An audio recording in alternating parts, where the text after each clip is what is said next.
Blood spattered the control panel of the Earth Communications Center. Senior Advisor Janice's distress message from Benny Prime rang out, and the ravenous man held a plasma rifle, his knuckles white and fangs extended. "This is Janice, Overlord Benzite's senior advisor. Our homeland is under siege by Kagu. We can no longer stop any space civilization from receiving this message. We need your help. We are a peaceful nation, and we have no weapons and no army. You are our only hope." Anthony Moore listened to an audio loop. "Benetton has technology that can cure any cursed disease. With double the lifespan of a human, he and his Carnivorous XSELS are the UEF's best chance to save their leadership and gain infiltration. But the insect Kagu is no joke. Malicious technologies are advanced. If the Kagu man wants to destroy Benite and claims that their medical secrets will cost people money, all this possible treatment will always cause them to lose their teeth. When his team, Ghost Roach's newcomer, prepared your teeth, we were the only people who responded to the dilemma. Call no, what's at stake, drag the donkey on the UEF interceptor." They nodded, following the morale on board, Benia Prime grabbing pulse rifles and carrying fangs. What they were about to do on this unknown planet would become the most important and brutal operation in history. 5 humans confront the overwhelming Kagu forces fighting for the future of humanity and the survival of the world. The UF interceptors descended through the atmosphere of Benia Prime, its cloaking systems masking any trace of their arrival as the dropship's ramp lowered morale, and his team rushed out with pulse rifles and monomolecular blades ready to meet them. The sight was one of chaos and destruction. Kagu warriors, their gnarled exoskeletons shining in the sun, littered the Benzite settlement. The peaceful insect creatures, scattered in terror, matched the Kagu's advanced weaponry without hesitation or morale, and his team caught the enemy plasma bolts whizzing through the air as the SOFA workers demonstrated their superior training and marksmanship. A veteran of countless battles who moved with lightning speed and precision, his plasma rifle spat death with each shot, finding its mark in a CAG warrior /S head or thorax. When the enemy closed in, he switched to his monomolecular blade, the razor-sharp edge slicing through the cow's tough exoskeletons like a hot knife through butter. In a matter of minutes, a dozen Kagu lay dead at Morales /'s feet, their green or staining the ground. The rest of the team had done an admirable job of securing the settlement and tending to the wounded Benitez. That's when they got the terrible news. Several high-ranking Benzite officials, including High Counselor Janice's daughter Arya, felt a surge of anger and determination after being captured by Kagu morale. During Benite's brief stay on Earth, he grew to respect them, admiring their commitment to peace and advanced medical knowledge. "I couldn't bear the thought of them falling into the hands of a ruthless Kagu. Listen, morale is high, and he is rallying his team around him. We will change the plan, and I am with me. We will save officials, including Arya Rock Rookie I, who need to destroy the Kagu communications network. We can't afford for them to call in reinforcements." The team nodded, beaming with the same determination that burned in the heart of morale. They split each group that headed for their objective. Morales, Mac, and Per approached the Kagu's makeshift base, a hastily constructed structure on the outskirts of the settlement. They moved quietly as they approached the entrance with heightened senses, alert to any danger. A massive figure emerges from the shadows, a heavily armored Kagu champion wielding a plasma scythe charged with deadly energy. The craftsman issued a shocking war and accused Morales' very moral attacks on the attack. His Monday molecular leaves a conflict with SC. The CAG master was skilled and powerful, but Moore had years of battle experience, and in a last desperate move with the natural aggression of a man at his side, the master charged forward and aimed for Moore's heart, but Moore less is faster. As the body fell to the ground, he dodged the blow and slashed the master's head off the body in a vicious arc with his sword, causing the other Kagu soldiers nearby to scream in terror and flee deeper into the base. Blood dripped from the deep gash in his chest onto his fallen enemy. The wound burned, but he pushed the pain aside. There was still work to be done. Mac and Ghost beside him found their weapons at the ready as they prepared to infiltrate the base and rescue the captured Benator Morale. His team pressing deeper into the Crow base, their improved reflexes and aim allowing them to mercilessly gun down the remaining fighters. They quickly found the cell where Arya and the other Benzite officials had been left. The Spectre took his plasma rifle and fired superheated energy that enveloped Morale and Mac. As they freed the prisoners, just as the last of the Benzites were released, a Kagu plasma grenade exploded near the Ghost, engulfing him in a glowing blast of white, hot plasma.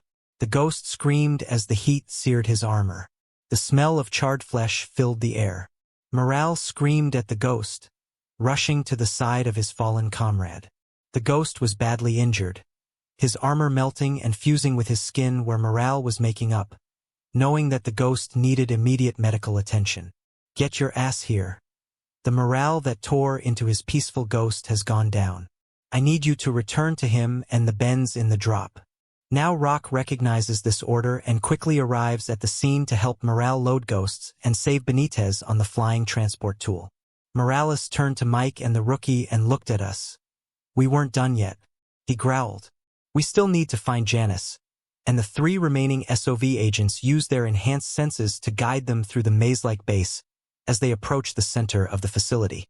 They stumble upon a hidden laboratory full of strange machines, one of which contains storage tanks. They discovered that High Counselor Janus had his frail form connected to a series of tubes and wires, his moral blood boiling as he realized the truth. Kagu had experimented with captured Benitez, using them as guinea pigs in his twisted attempt to create biological weapons with a roar of rage morally broken.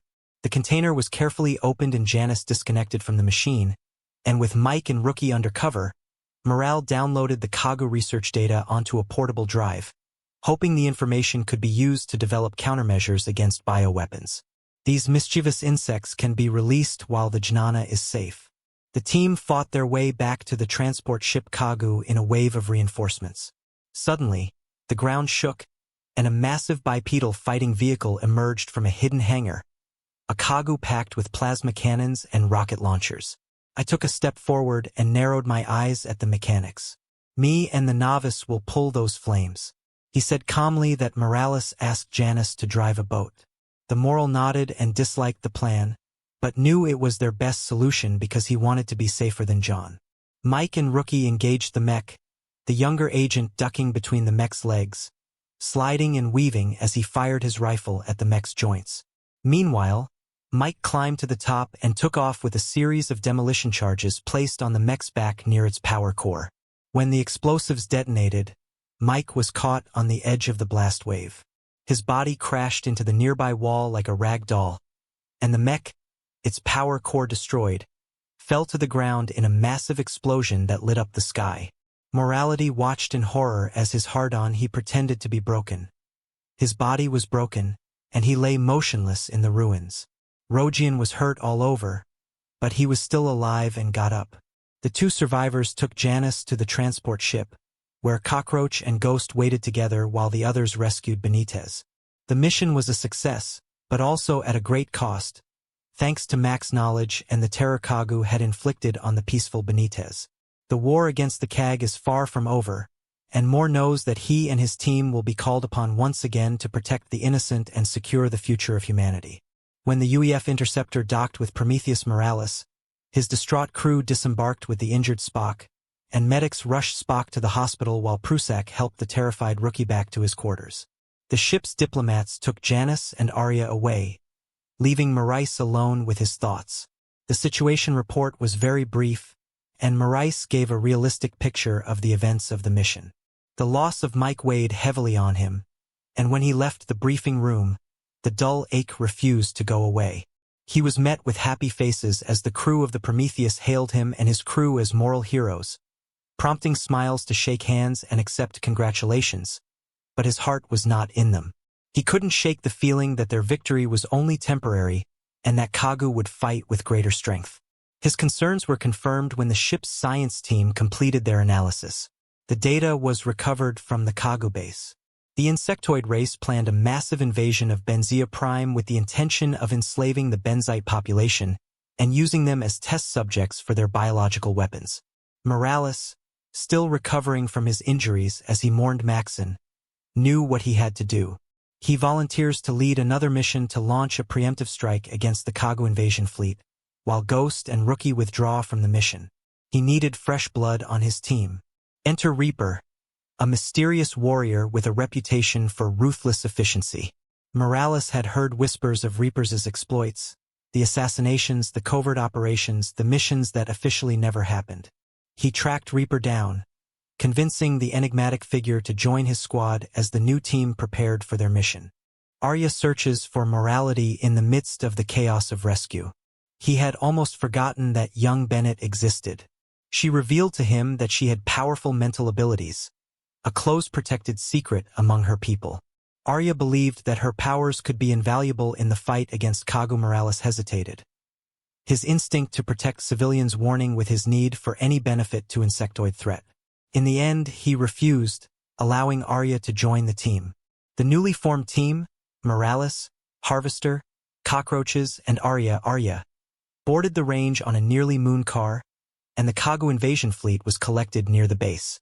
Reaper has launched a weapon with advanced weapons, including laptop rail pistols and gravity, with a harvest captain and a technical and skill manipulation unit. The team violated the base and used the Kagu warriors' battle. They follow the winding corridors deeper into the facility until they reach a heavily guarded central room, where they discover that Queen Kagu is a tall figure connected to a much larger neural interface. The Queen's eyes widened as Moray and Arya entered the room. Her mandibles click in a silly mammal laugh. She let out a voice that echoed in their minds. You think you can prevent the inevitable rise of the Kagu, and your wretched species will be crushed under our clutches. The steps forward, psychic energy shining in her eyes, if we can say anything about it. She repeated her mind and spoke to a plasma rifle who was ready to meet the horror of the Queen in the store. This was the moment that would decide on the fate of Benia Prime and the future of war against the Queen of the Kagu Queen. Compiled in the rhythm of staccato, her composite eyes blinked with a vicious joy as she faced the Kagu base Queen's mind resting against the spiritual protection of the Arya want, and turn her against her allies of allies in the Arya tooth forehead beats with sweat when she pushed the Queen's spiritual attack, her eyes glittering with a significant light as she redirected her psychic energy that tried to disturb the neural joint that associated the Queen with Kagu invasion. Fleet, moral plasma in one hand, and the molecular page in the other charged his improved muscles, which there was opposite the insectoidoid monarch, Queen's gamut. Some powerfully armed Kagu warriors moved to capture him. Their plasma flanks were filled with deadly energy, morale was low, and at the first warrior's swing, his blade flashed out, severing Kavu's leg at the joint. Morale jumped over it as the warrior fell and jerked his body, shooting enemies with a plasma rifle. A mental attack was performed to empower Benzat, causing her concentration to be temporarily distracted and her morale to be low. His efforts closed the distance to the Queen with several powerful strides, and Queen Kagu lashed out with her own plasma blade, the blade buzzing as it collided with Morales' monomolecular sword, and the two warriors charged at each other. Their movements, a blur of speed and precision, felt Morales' Queen's scythe brushed against his side. The searing pain almost made him drop the blade. At that moment, Arya let out a cry of triumph. Her psychic energy surged forward to break the Queen's connection with the Kag fleet. The Queen changed her mental defense and collapsed under the attack of the Benitez. Taking the opportunity, Morale surged forward. His monomolecular blade pierced the Queen's chest and came out of her back in a viscous green icon. The Queen let out a final gurgling scream, her body twitching as her morals were twisted, and the blade delivered the killing blow as the Queen's lifeless body fell on top of the Queen. Floor. A sudden tremor shook the base, and a series of explosions echoed through the corridors, the sound getting louder with each one. Second, she caused self-destruction. Morale screamed, his eyes widening in horror. We have to get out of here. Reaper, who had been guarding the entrance to the chamber, ran forward with his gravity. With his manipulation device ready, I will create a barrier to contain the explosion. His voice was surprisingly calm, and you both got into the shuttle. Morales opened his mouth to protest, but Arya held onto his arm, begging us to go. She urged, her voice shaking. The Reaper gave his comrade one last pained look, knowing what he was doing. Morales nodded, turned, and followed Arya, running across the torn base behind him. Reaper stood tall, his device creating a shimmering field of energy that held back the expanding fireball as Morales and Arya reached the shuttle. They looked back to see the Kagu base engulfed in a massive explosion. Shock waves disappear to consume all their way. The barrier harvesting lasted a few seconds and was then lost. Morales felt a hollow pain in his chest as he watched the explosion take his mind off the knowledge that the Reapers had sacrificed themselves to save them. Swallowing a bitter pill with a heavy heart, he turned to Arya and said in a rough and emotional voice, "Let's go home." His eyes focused on the stars in the distance. "We still have a long way to go to get the shuttles into the air," leaving behind the smoldering ruins of the Kaku base and the shattered remains of the invasion fleet as it burst into orbit, and Morale can't help but wonder what the future holds. About UEF and Benitez. Now the lines between friends and enemies are completely blurred. In the following days, Benitez expressed their gratitude to the UEF and SOF teams, showering them with praise and honor. But beneath the surface lies an uneasy undercurrent, a growing awareness that one's violent and unpredictable nature can be both a liability and an asset, as the loss of teammates strikes and his own morale is strained by the role of sex. Making the difficult decision to retire from active duty, he knew that if the European Union hoped to form lasting alliances with other species, it would need soldiers with a balance of strength and understanding who could see beyond the battlefield and see common ground. For them, Rice is committed to training the next generation of Special Forces personnel, teaching them not only the art of war but also the importance of empathy and cultural sensitivity. He hopes that by instilling these values in the next generation of soldiers, he can help prevent misunderstandings and conflicts with great bloodshed and loss. Meanwhile, Arya feels torn between her loyalty to her people and her growing admiration for human courage and determination. She knew that the pacifism of the Benitez, while admirable in theory, also made them vulnerable to predation by races like the Kagu. Ultimately, she made the difficult choice to leave her home country and join the EU as a liaison and ambassador. She hoped that by acting as a bridge between the two species, she could help foster greater understanding and cooperation, and perhaps even prevent future conflicts from escalating into full-scale war. As the story drew to a close, it became clear that the galaxy had been forever changed by the events of Benia Prime and Kagu's moon. UEF and Beniti were so different in their approach to the universe that they were now inextricably linked, forced to navigate a new and vague landscape where old rules are no longer used. But even when they fought to find their way in this brave new world, there was a sense of hope and confidence that, by collaborating, they could overcome any obstacle and build a future where all species could be thrown into peace and harmony. It's a future worth fighting for, and Morales and Arya are determined to do whatever it takes to make it a reality. You have reached the end of your story. If you like this story and want to support us, please like and subscribe to our channel. For each comment, I will appreciate it. Thank you for your time.